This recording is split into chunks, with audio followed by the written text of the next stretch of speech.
Welcome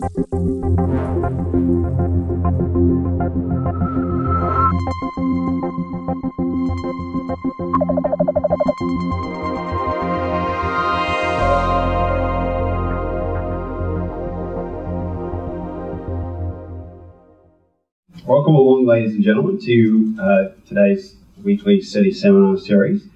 Today we're very fortunate to be joined by Mike Wong, who's come down to us from UC Berkeley. Mike did a bachelor's at UC Berkeley in astrophysics and a PhD at University of Michigan in Ann Arbor. His research into Jupiter that we'll be hearing about today was first sparked off by his investigations using the mass spectrometer on the Galileo probe into Jupiter's atmosphere. That was to detect cloud-forming gases in the atmosphere. Mike discovered the signature of ammonia ice in Jupiter's atmosphere in its thermal structure using the Cassini-Sears instrument. Also with Frank Marchi, who works here at SETI, he discovered the first moonlet binary in the Trojan asteroids. Mike's also done extensive work with Hubble and with the Wide Field Camera 3, which he has done extensive efforts with calibration on, and we're going to see the results of some of that today as Mike talks to us about the impact history, the recent impact history of Jupiter's atmosphere, and also changes in some of the ovals. So if you'll join me in welcoming Mike.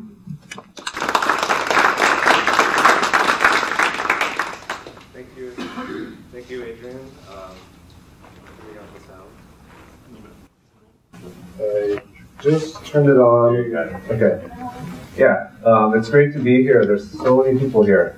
And most of them are on this side. So when I use the laser pointer, I'll be pointing to this side. So if anyone wants to move, but hopefully you won't miss much. Okay, so the title I picked was Jupiter Picture of the Day, and this is a play on Astronomy Picture of the Day. I don't know, raise your hand if you've ever seen Astronomy Picture of the Day. Okay, yeah, it's very famous, and I've been fortunate enough to contribute to a number of the images that show up on Astronomy Picture of the Day, and so I put a selection up here. But in addition to that, what I wanted to convey today, my main message is that every time you look at Jupiter, it's different. The picture of the day is not going to be the same as any other picture of the day, and a lot of the things that we learn about Jupiter are based on the way it changes over time. So I'm going to highlight 3 specific areas that have been changing recently. One of them is the color change of oval VA. Another one is changes in the clouds and haze in Jupiter's atmosphere. And finally, the recent impacts that have happened in 2009 and 2010. Okay, so I have a long list of collaborators. I don't have time to go into them, but some of them have spoken here at the seminar series, and some of them work here, so I'm very honored to be speaking here. Okay, so first, a little bit of background information about Jupiter. If you're an expert, this is the time to take a nap, but these little wedges here, these little wedges show the interior structure of the giant planets in our solar system. And the main thing to note is that I'm going to be talking about the clouds in Jupiter's atmosphere, and those are only visible in the upper maybe couple hundred kilometers. And these numbers here are in thousands of kilometers. So Jupiter is 71,000 kilometers in radius, and I'm only talking about the thinnest layer on the outside. But even so, the part that we can see tells us a lot about the planet. Jupiter's composition is mainly hydrogen and helium with a number of key trace species. So in a way, this is kind of similar to Earth, which is mainly nitrogen and oxygen, because these are well-mixed gases in the atmosphere, and it's trace species that can vary in their abundance from place to place and condense out into clouds. So the Earth has clouds made of water, but in the outer planets, you can have much more diversity of cloud compositions. So these molecules here, shown being actively measured by the Galileo probe as it descends into Jupiter's atmosphere, are the cloud-forming gases in the outer planet. Actually, for Jupiter, methane, temperatures don't get cold enough for methane to condense, but that is a cloud constituent for Uranus and Neptune. But on Jupiter, we have clouds of water, as in the Earth. There is also ammonia clouds forming the uppermost layer of clouds. And then in between, there's some combination of hydrogen and sulfide and ammonia combining together to form clouds. And this sucks up all the hydrogen sulfide. So when we look at the outer layers of Jupiter's atmosphere, we don't see any hydrogen sulfide in Jupiter's atmosphere. Okay, so this is sort of a cutaway view of the cloud structure in Jupiter. And I have to mention this because I'm going to be talking about the clouds and how they change over time. So on the left, you have a computer model that shows what would condense out if everything was in chemical equilibrium. So you would have a deepest cloud formed out of water, and the color and the dashed lines here just show two different cases depending on whether the cloud-forming gases are enriched over their solar abundances. And for ammonia and sulfur, we know they're enriched. For water, that hasn't been measured, but there's a number of indirect evidences that suggest that water is also enriched. So the deepest cloud layer would be water, and then here you have perhaps an NH4SH solid cloud, consuming all the sulfur in the atmosphere, and then in the upper levels, an ammonia ice cloud. So this is based on a computer model. On the right, you have sort of a summary of observations compiled by Bob West. And in this summary, you see the same cloud layer here, and in addition, a few little features. So here we have the great red spot. Here we have a hot spot. And so hot spots can be seen when there are breaks in the clouds, allowing thermal radiation to come out. And the great red spot has an elevated amount of haze over it. So in addition to these thick clouds that are formed of these ices on Jupiter, there's a layer of haze that fills up the troposphere, the region that has clouds. And this haze is going to be one of the things I'll be talking about today. And we're not really sure what it is, but it's composed of very small crystals and extends up above the uppermost cloud layers. Okay, so the final review slide here is just the geography of Jupiter, so to speak. There's no solid surface, there's just a gaseous envelope. But if you look on the rightmost image, you see a Cassini true color view of Jupiter. And here you see the great red spot and the familiar belts and zones. So these are these different colored bands. The zones are the white ones, the belts are the dark ones. And they stay more or less at the same position, but one of the reasons why Jupiter is so interesting is they'll change colors. Belts and zones will change colors over time. And we'd like to understand why they change colors, but we're not there yet. So at this point, we're just trying to understand in depth what the changes are. Yes? I can never get these belts and zones clear. The belts are the dark ones? Yeah. The zones are the bright ones? Yeah. Which one's higher? This graph said it was the okay. belts, I think. I'm not really clear. What we're mainly seeing in visible light here is the clouds, which are roughly at the same level. But what's causing the difference in appearance is probably something called chromophores. Again, we don't know what they are. But the level of the clouds isn't different. But I'm going to get to the rest of your question. In the back? So we don't know what gives the belts and the zones their colors? No, there's speculation, but no proof. This seems like a revision from what we were told in the back of the day, that the zones were always higher than the belts. Like the zones were basically ammonia cirrus clouds. We're gonna see some evidence to the contrary. Okay. Yeah. So I'm gonna claim that the belts and zones don't have a significant altitude difference in their clouds. But okay, so on the right is a visible light image showing these belts and zones. But if you go towards the left, you're looking progressively higher in Jupiter's atmosphere. So and the way we do this is we're looking in specific wavelength regions where Jupiter's atmosphere absorbs a lot of light. So we only see clouds if the sunlight hits the clouds and scattered back. So if the atmosphere is absorbing sunlight before it can get scattered, then you look in one of these absorption bands, and you're only seeing the light that's scattered from very high particles. So in the middle, this is I guess a moderate absorption band, and this is a stronger absorption band on the left. So you can see that as you go up, you see still these patterns of bright and dark, and these are in the infrared, so I haven't falsely colored them or anything. But yeah, so you still see these patterns of bright and dark, and you'll see that the major storms like the Great Red Spot and Oval BA are extremely bright. So if I go back to this plot here showing above the actual clouds, which stay sort of at the same level, you have this haze material, and that haze can reach higher levels in some areas of the atmosphere. So that's indeed what we're seeing when we look in these absorption bands. In the equatorial zone here, or over these giant anticyclones, you do see an elevated haze, and so it looks brighter. Okay, so the first time variable topic I want to talk about is anticyclones on Jupiter. So an anticyclone is basically a high-pressure storm.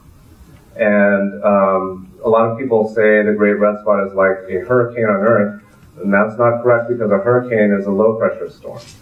So I've overlaid sort of a schematic in these contour lines. This is actually a diagram for the Earth's atmosphere, but this works to show what I want to talk about here. So the Great Red Spot is a high-pressure system, and these lines show contours of pressure, so it's highest in the middle. And so when you have a high-pressure system, the air is going to want to blow outwards away from that high-pressure system. But because Jupiter is rotating so fast, you have something called the Coriolis force, which is going to deflect things. So the way the Coriolis force works is if you have a velocity going along, it's going to be deflected to the right if you're in the northern hemisphere, or to the left in the southern hemisphere. And so imagine some air trying to blow out from the Great Red Spot. That's going to be deflected to the left because we're in the southern hemisphere. And eventually it'll spin around and flow parallel to these contours of equal pressure. So if you measure the winds in the Great Red Spot, or Oval BA, they're blowing around and around.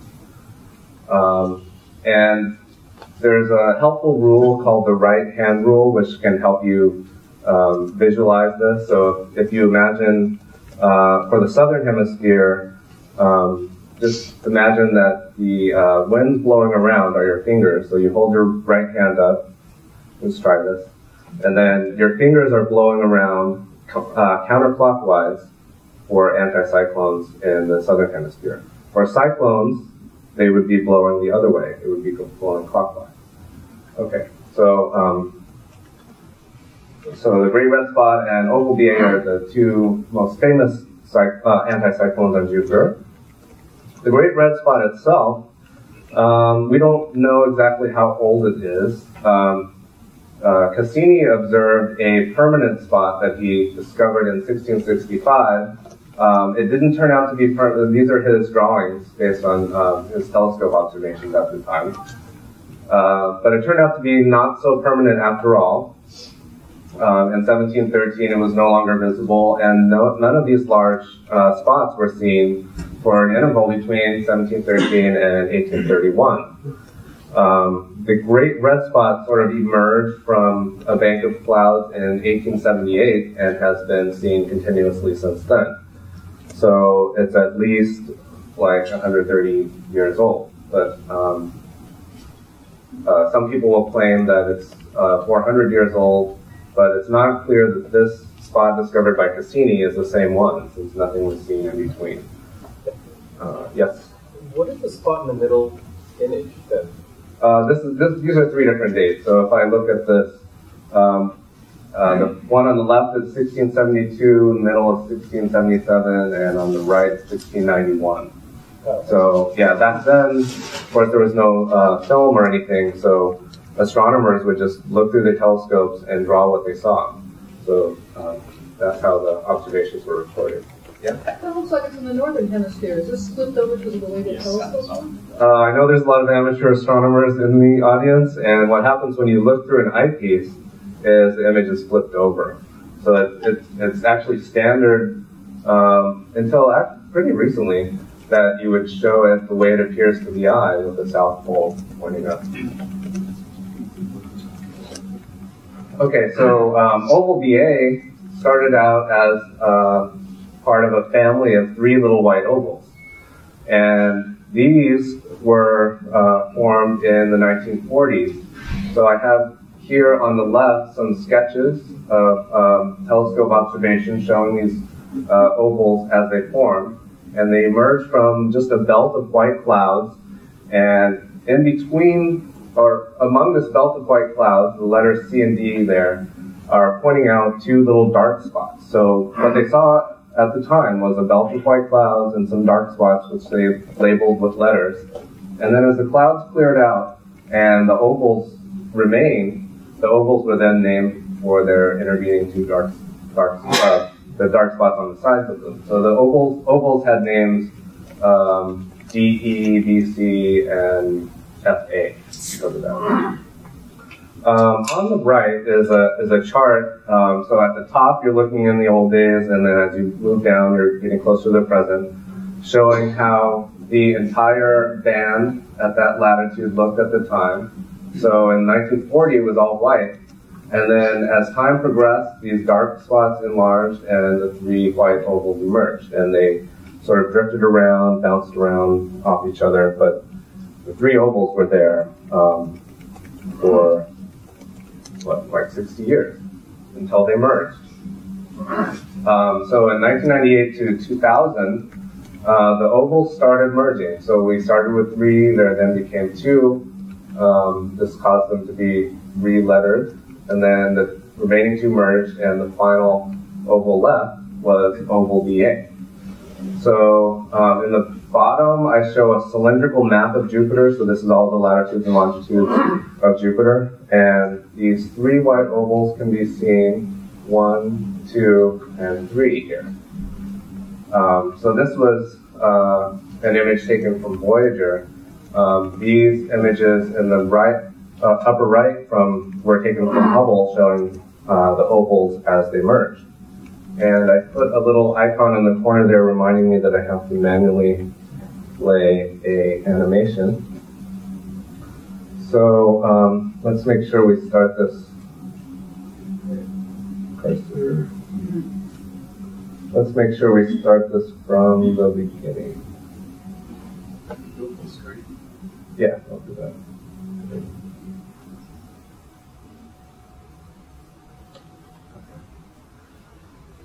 So you have 2 ovals, and they're traveling. The colors here are vorticity, which is how fast they're spinning and what direction they're spinning. The 2 ovals are, this will repeat, so I can keep talking about it. The 2 ovals are red because they're anticyclones, so they have negative vorticity. And they're floating along with cyclones, small cyclones, in between them.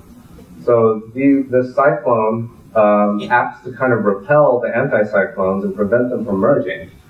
But at some point, the cyclone managed to pop out of its space between them, and without that cyclone to repel the anticyclones, they merged. So this is a fluid simulation by Phil Marcus, one of my collaborators at Berkeley. And this shows sort of the physics behind the merger of the vortices. And what Phil predicted, based on these vortex mergers, was that he said with the 3 ovals present, their continual drifts together and apart would create turbulence and allow heat to be transported from Jupiter's equator to Jupiter's pole. And he said that once the ovals merged, they would no longer be bouncing around and transporting heat as well. So he claimed that there would be sort of a shutoff of the transport of heat, or reduction of the reduction of heat transport from the equator to the pole. And so there would be some sort of climate change on Jupiter. So that the merger ended in 2000, and he predicted the climate change would take some 7 years or so based on the time scale for heat to be radiated away. About 7 years later, oval BA turned red. So Phil Marcus is saying that this is possibly a sign of climate change. There's not a lot of believers in this, but on the other hand, it's impossible to disprove. But here I'd like to showcase Christopher Goh, shown here with his telescope. He is the discoverer of the color change of oval BA. So on the left is his discovery image. You can barely see oval BA here, the great red spot here. And indeed, they're the same color of red. And oval BA is a different color from the white band surrounding it. So we work closely with amateur astronomers because their advantage is they can continue to observe whenever they want, so they have a good time coverage of Jupiter, whereas professional astronomers are trying to get time on fancy telescopes that are oversubscribed and competing with a lot of other exciting astronomy going on. So with professional astronomers, we get data maybe a few times a year, but amateur astronomers can provide a really nice chronicle of changes as they happen. So he discovered this on February 24th in 2006, and then these other images on the right are some images that people went back, amateur astronomers went back to their images and saw, oh, I actually have a picture of this oval when it was red too. So the actual color change happened probably around December 2005, but it wasn't noticed until February of 2006. So as soon as this was noticed, Crisco actually contacted us at Berkeley, and we started a Hubble campaign to image oval BA and try to see if we could figure out what had changed about this oval. Why did it turn from white to red? So one of the methods that we use to investigate it is velocity fields. So what I'm showing here is a map of oval BA. This one is actually data taken in 2009. And this is actually visible light data, but I've colorized it to look prettier. And the arrows show the flow of winds all over this entire image, and you can see them spinning around oval BA. So the way we get data like this is we take a series of images over time, and each image is like a snapshot in a movie. So we use a computer program developed by a collaborator, Zyler S.A. Davis, and that computer program will take two images separated in time and correlate them and determine how did things move from frame to frame. And this method is actually more advanced than other methods because what it does is, instead of just taking two images and finding the velocities based on that, we do take two images, find the velocities, and that creates a crude velocity field. We then use that velocity field to take a particular image and then add that the pixels. In other words, if that's the real velocity field, then how would those pixels move by the time you get to the next image? And so we're able to combine a whole bunch of images together to provide a velocity field that has a high density of vectors and a high precision of vectors. And actually, one of the neat things with this is once you have that velocity field, and you can take an image, put it into the velocity field, and then the computer program can add back the image and show you how the clouds were moving over your entire observation period. So I have a demonstration of that. And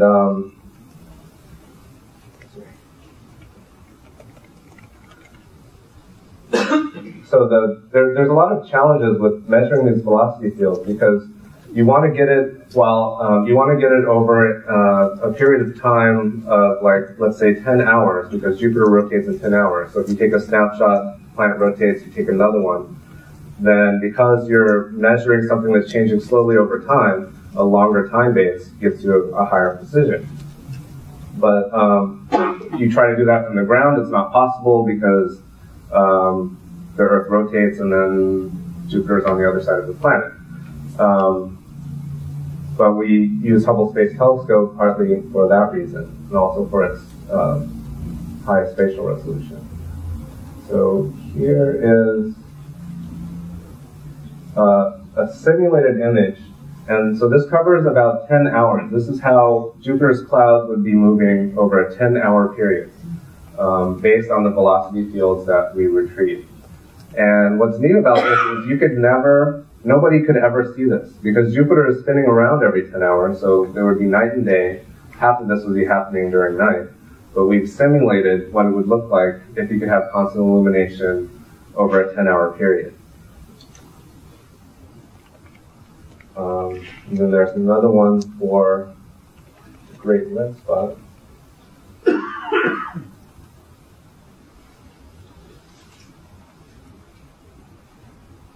I have these all stuff.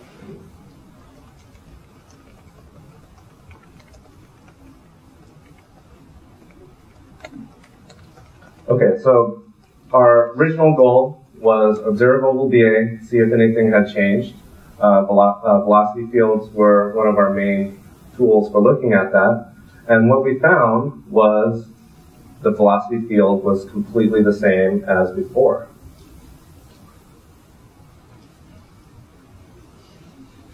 So here I show, okay, so what I'm going to show next is you have this velocity field. Now what if you take a cut through the velocity field and then plot the velocities everywhere along the cut? You see low velocities, and then high velocities here in the peak, low velocities in the middle, high velocities going the other way, like that. So here are several cuts through oval BA, and these little compass roses here show where the cut is. So this is east-west cut. This is a cut at 30 degrees. Here's the north-south cut. So we're taking slices at different angles through oval BA and comparing them at different times. So we have data from Cassini in 2000, Hubble ACS in 2006 in pink. That's right after the color change. And then in 2009 from Wide Field Camera 3, also on Hubble. And the lines are a bit squiggly, but the key features of this velocity field are totally the same over this entire 9-year period, before and after the color change. So that didn't give us what we were looking for, but in looking at this, collaborator Phil Marcus came up with this diagram of the secondary circulation. Well, I came up with the diagram, he came up with the equations. So this is the circulation in oval BA. So the primary circulation is what we saw, the wind spinning around. That's the primary circulation in the cloud sheet. But there's also a secondary circulation, a very slow set of velocities that are upwelling along the center, downwelling along the edge, and then the flow reverses in the bottom half of the vortex. So this vortex is actually, right here it's drawn as a tube, but if it was actually to scale, this is more like a pancake. So the vortex is like this big spinning pancake that does have some 3D structure, it's not totally flat in Jupiter's atmosphere. And some of the key features of this are the secondary circulation is able to maintain a cold core at the top of the vortex and probably a warm core at the bottom of the vortex. And these are necessary to maintain the high pressure system. Yeah. Could you give us some sense of the temperatures? The temperatures, okay, so this is pretty deep in the atmosphere, so we're going from 140 Kelvin down to maybe 300 Kelvin, approximately, very approximately. But when I say warm and cold, actually I mean this is cold with respect to the atmosphere outside of the vortex. So if you were looking at sort of Jupiter, a temperature map of Jupiter at the level of the top of the vortices, you'll see an anticyclone like oval BA showing up as a little cold patch relative to the exterior atmosphere. So these anomalies, because it's cold and dense at the top, warm and buoyant at the bottom, helps to maintain the high pressure in the middle of the vortex. How much higher is the pressure percentage-wise? The pressure percentage-wise is, I think it's about 10 or 15%. Again, that's relative to the surroundings. Yeah. Okay, so Phil Marcus came up with this scaling model for the vortex that makes several predictions. One is that this mixing time here is on the order of months. So in a period of a few months, you'll have a full, a full loop through the vortex. These vertical velocities are on the order of a centimeter per second. So that's not very fast by our general time scales, but in terms of atmospheric motions, that's pretty significant. And the half-height of the vortex is about 60 kilometers, so this is more than 100 kilometers thick, the entire vortex. And what this tells us is that because we saw the velocities not changing, we can use the scaling model to come to several conclusions. So the first conclusion is that the vortex did not intensify. So if the pressure is maybe 10% higher than the surrounding pressures, we know that the pressure did not increase, so it's not a more intense storm, because if that happened, this primary circulation, the winds, would be blowing faster around the vortex. We also know that, so one of the ideas for the red coloration in the oval was that maybe it's dredging up either red material from deep or some material that can turn red. And this is ruled out because it can't be dredging faster, because again, the winds would be seen to go faster. It can't be dredging deeper because we know that the height of the vortex didn't change. And that is based on these measurements over time of the reflectivity of the haze on top of oval BA. So this haze, if it were to move upwards, it would then become brighter. If it were to move downwards, it would become fainter. So the color change happened here around 2006. And with this instrument, we see that there's some natural variation in the haze reflectivity, but it remains mostly constant. With a different instrument, with slightly different band passes, the absolute value is different, but these are very close in time before and after the color change, and we again don't see any change. So based on that, the top of the vortex didn't change. So if the top didn't change, none of these thermodynamic anomalies changed, then the bottom didn't change, so there's no way that you can reach deeper and pull up anything from below. Okay, so another thing I wanted to talk about is haze variability, and looks like I need to speed things up a little bit. So here's an image from the Keck telescope showing these bands of haze in Jupiter's upper troposphere. Again, this is just above the clouds. And it varies with latitude. So if you see these stripes, it also varies with time. And both of these can hopefully help us understand the origin of the haze. So this is some work that I've been doing, and I'm trying to get funding to study this more quantitatively. So these haze bands are brighter or more intense whenever you have anticyclonic zonal wind shear. So how do you know? Okay, so this is a plot of the zonal winds. So with latitude here, this is the velocity of the winds blowing to the east. So there's a super fast jet near the equator, this double peak jet, another one near 23 north. And how do we know where cyclonic or anticyclonic regions are? We can use our right-hand rule again. So I'll just step off the video real quick. So let's take this jet right here. It's blowing faster down here and slower up here. So if I were to make my hand follow the way the winds are blowing, it's sort of like this. So this means it's actually, in the northern hemisphere, cyclonic. This band here would be anticyclonic. So this is where we see an intensification of the haze here. So the haze sort of follows the zonal wind profiles, and this suggests that where there's anticyclonic shear, you may have more lofting of the haze up. So that's one of the possibilities for where the haze comes from. There's actually two possibilities, and we're trying to figure out which one will win.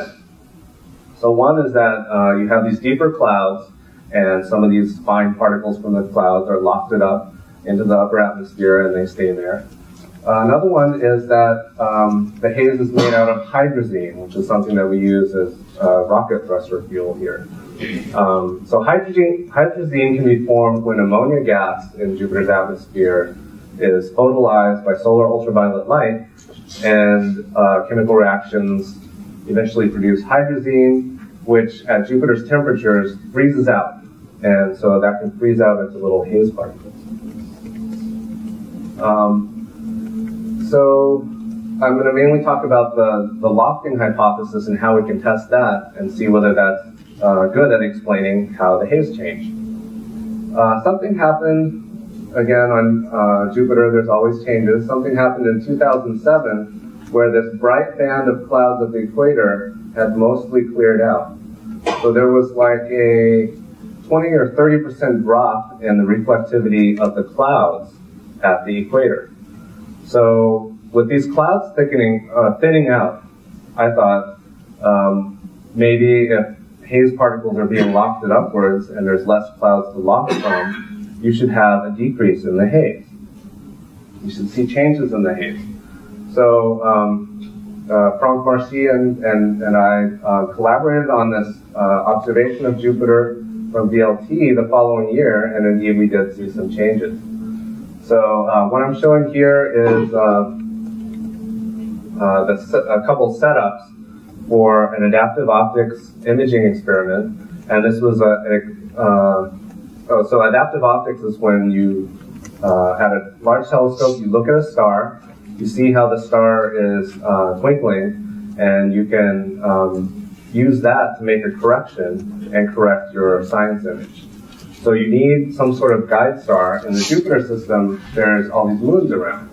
So we've been doing adaptive optics from the ground using one moon to get a good correction. The problem with that is the correction is good really close to the guide star, but then deteriorates the farther away you get from the guide star.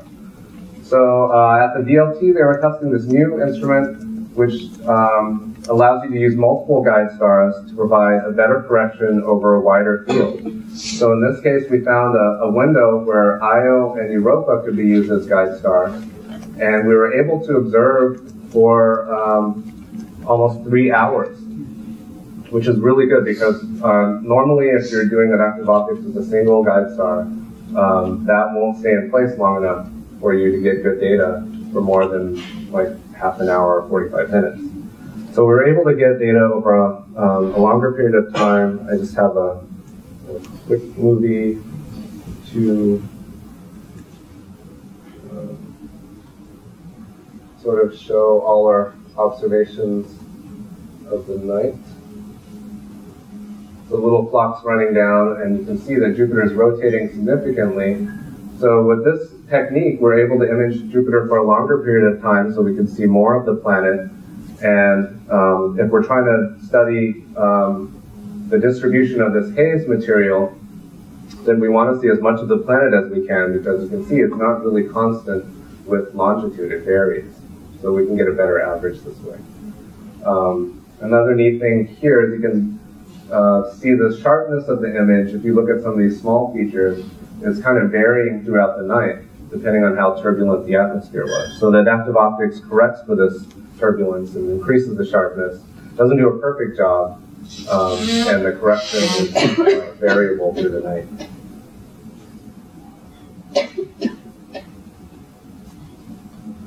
Okay, so when we got the data from this, on the right here, we indeed saw that the haze had shifted with respect to some earlier data from 2005. So actually, when we first saw this image, I thought it was upside down because I was used to the haze being more intense just north of the equator, and something wasn't right, and it took a while, and then we were convinced that, yes, the haze had shifted. So based on that, I worked with a student to go through the archive of Hubble images and see if we could detect any other changes in the haze. So my student Patrick plotted how the haze at 3 different latitudes near the equator was varying over time in the Hubble with Pic 2 archive. And what he saw was that the haze usually did peak north of the equator, but sometime just before 2000, it had shifted to the equator. And when we did our DLT multi-conjugate adaptive optics, we saw it also at the equator. But the ICMOS data I showed had it peaked up here. So there's some missing data here in the middle we need to get from other sources, and that's something that I'm actively working on. Another area where the clouds and haze is changing is the south equatorial belt. This is something you may have seen in the news. So here are 4 images of Jupiter showing the full cycle of the south equatorial belt. Normally this belt is orangish, but then it can go through a cycle where it fades and looks just like a zone. And then a revival happens where there's these large convective storms, and these storms stir things up, and then soon after that, the belt is restored to its dark color. So, can someone wake Kevin Johnley up? Okay. So earlier you asked about the whether the belts and zones were at different heights, right? Okay, so here's the south equatorial belt. In its faded state here, it looks like a zone, but we found that it didn't really change its height. The clouds had changed their thickness, but not their height. So in the near infrared, you're looking at reflected sunlight, and this looks like color, but this is all false color here. And if that faded belt had looked like a zone, then it does look like a zone in visible light, but we don't see any increase in the height. That would look white also in this false color image if the clouds are reaching higher. So this image also shows some thermal infrared data overlaid on here. This is the revival, the storm outbreak that's starting the revival, and where there's holes in the clouds, you can see bright infrared emission. So this is another region where there's all these cloud changes, and I'd like to see, are there haze changes following that if this lock-chain hypothesis holds out. Final thing, in time variable Jupiter science I wanted to talk about real quick was impacts. We started late, so I can go like another 5 minutes or so. Okay. So I'm not going to talk too much about the Shoemaker-Levy-9 collisions in 1994, but I just wanted to say that in that case, we had a really nice opportunity. The impactor was discovered more than a year before it impacted Jupiter. This red image here is a Hubble image of the broken up comet before it impacted Jupiter. And so a worldwide campaign of observations was set up to capture this first ever impact on Jupiter. In 2009, we had a very different situation. This is Anthony Wesley in Australia with his observatory, and he's the one who discovered an impact scar in his Jupiter data. And times have changed for amateur astronomers. Earlier I showed you how people used to look through an eyepiece and sketch what they saw. Now they're recording video on CCD detectors, and so he wasn't actually around when this was, the light from Jupiter was coming through his telescope. It was being recorded, and then during the playback, he detected this possible impact event. So I mean, everyone was surprised that this once-in-a-lifetime event, the collision of Shoemaker-Levy 9 with Jupiter, was happening again. So we really wanted to see what it looked like at high resolution with the Hubble Space Telescope. But Hubble was in the middle of SMOVE, the Servicing Mission Observatory Verification phase. So a couple months before, astronauts had swapped out instruments. WPIC 2 here is the one that had been that had observed the Shoemaker-Levy 9 collisions. That was taken out of Hubble, and the Wide Field Camera 3 was placed into the telescope, and it was still being prepared for science work. It wasn't really ready. They already had like the first observations planned out, and it was going to be a pretty nebula. Now this collision with Jupiter messed everything up, and turns out the first science data from WPIC 3 was the Jupiter impact in 2009.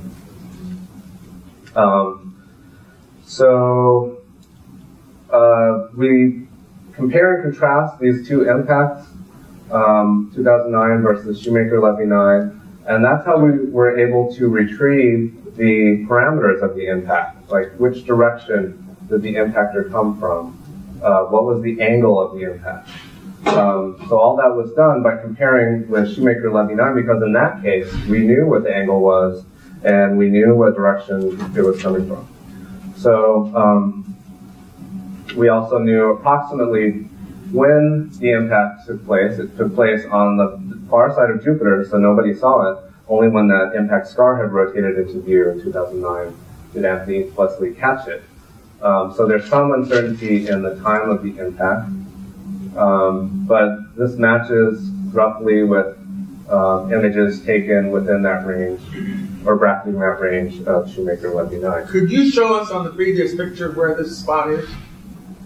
Yeah, okay, I didn't do the pointer over here. It's down here in the southern hemisphere. Thank you. Yeah.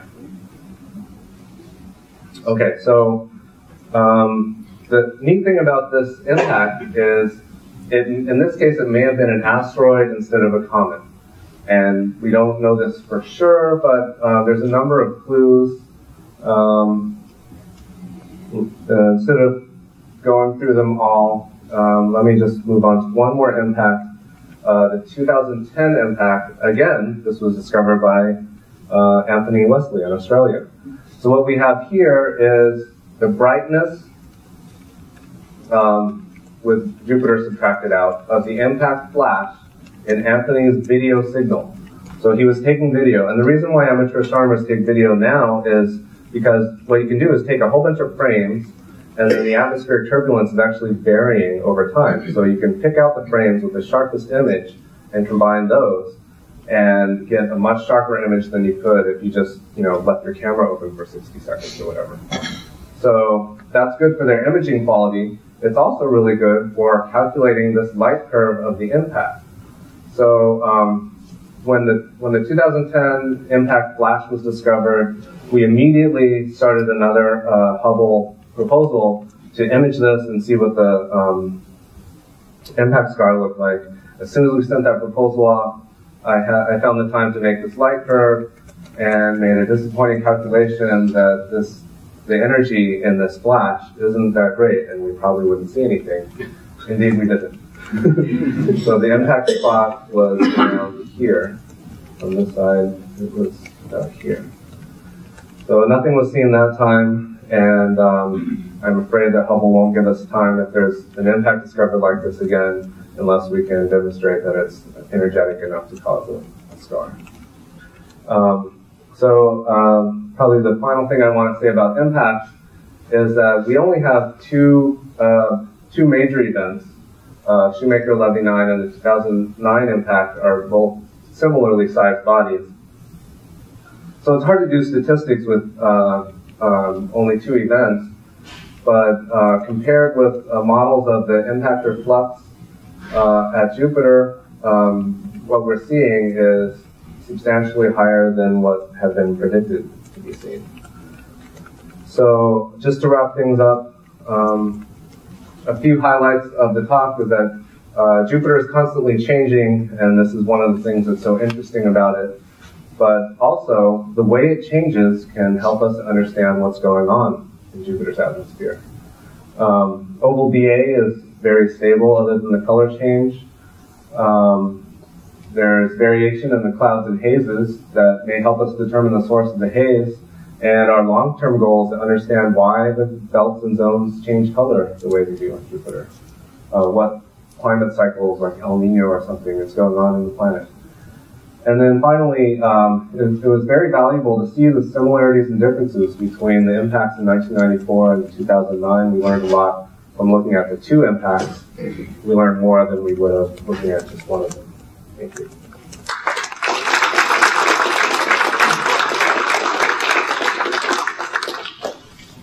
Mike, can I kick off with one question? So, in the oval BA change of colour, you were looking at the secondary circulation.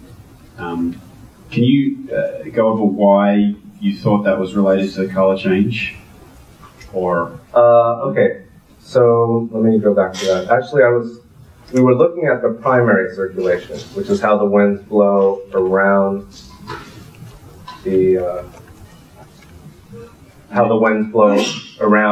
vortex. And then you have this secondary circulation. Yeah. So the secondary circulation, okay, there has to be something maintaining that vortex against dissipation, and the secondary circulation does that. So if there were no secondary circulation, then this cold anomaly at the top of the vortex would eventually warm up from radiation over a radiative time scale. And once that happens, you no longer have hydrostatic equilibrium here because you have a high pressure system with no cold anomaly keeping it down. So the high pressure system would dissipate, there would be no more vortex. So the secondary circulation is a way of maintaining that. I can go into more detail, but okay. But it's not necessarily responsible for, in your mind, for the color change. Well, the color change. So we don't know what happened, but a bunch of ideas were proposed by different people. Some said maybe the storm had intensified, or that it was dredging deeper or dredging faster. So those are the three possibilities that we can rule out based on the secondary circulation and the observations that the primary circulation didn't change and the height of the vortex didn't change. So if those two things stayed the same, then we know that the bottom of the vortex didn't change either, because that would have affected the primary circulation. So it can't be dredging deeper and it can't be dredging faster, because that would have, all these would have changed the primary circulation. Okay. Here's a very simple one. On the section of the cometary impacts, I saw a video icon. Can you show us that video? What video do I have? Oh, the video of the flash itself. Yes. In the meantime, I can take another question. I have a question about impact. Could you tell us why you think that the impactor in 2009 was an asteroid instead of a comet? Okay, so there's several clues. One is the chemistry. So there were a lot of hydrocarbons in the upper atmosphere, and after the impact, and ethane was. Oh, I have to click. Okay, sorry. And so ethane was produced. And ethane is C2H6, but if there was a lot of oxygen present, like in a comet, then you would have expected instead C2H2 or acetylene to be formed. So that's one clue. In the infrared spectrum, this is looping over and over. So the impact itself is only a couple seconds, and this is the actual flash of the raw video data. So let's see, another clue is that in the Shoemaker-Levy 9 impacts, there was a diffuse halo around each site that you could see in the ultraviolet. For 2009, we didn't see that diffuse halo, and the whole ultraviolet dark spot decayed faster. So this could be because the sort of the halo of dust around the impactors themselves is what formed this halo in the ultraviolet image for Shoemaker-Levy 9, and that wasn't present. Another thing is It seems that there's models of the impactor going in and exploding, and these models can fit the data better if the impactor has more of a cohesive strength, like possibly an asteroid. And there was something else. Maybe my slide can remind me.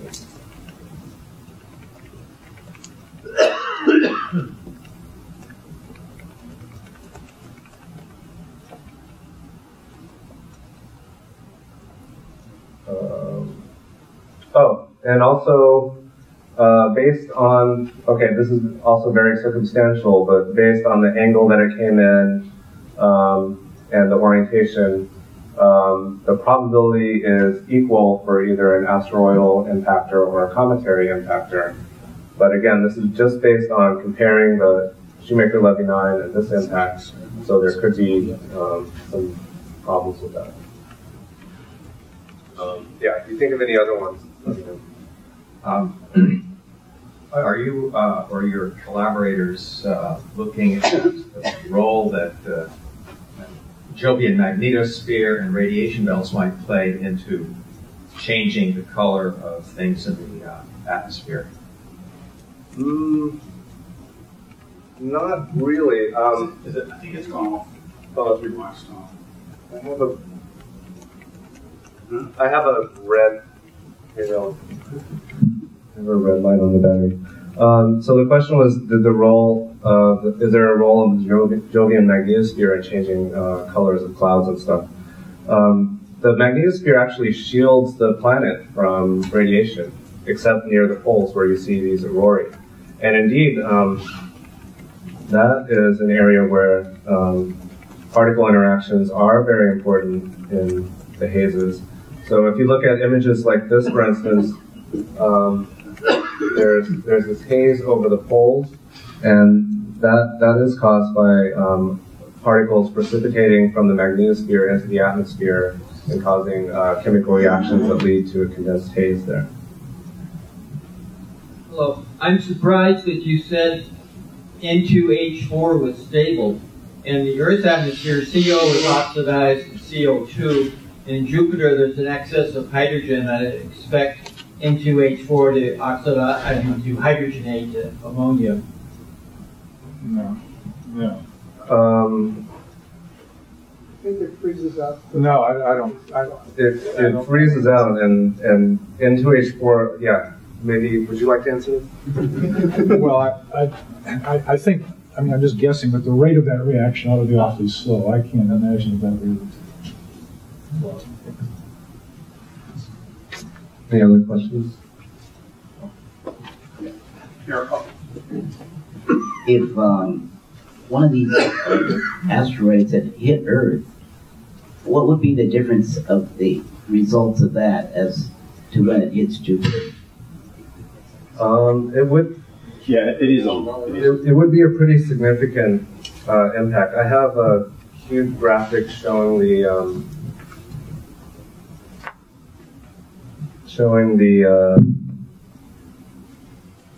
where is it? The impact site to scale.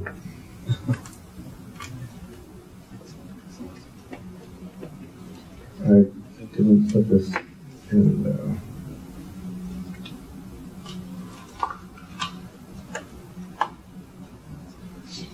But yeah, I mean, an impact the size of Shoemaker-Levy 9 or the 2009 impact would,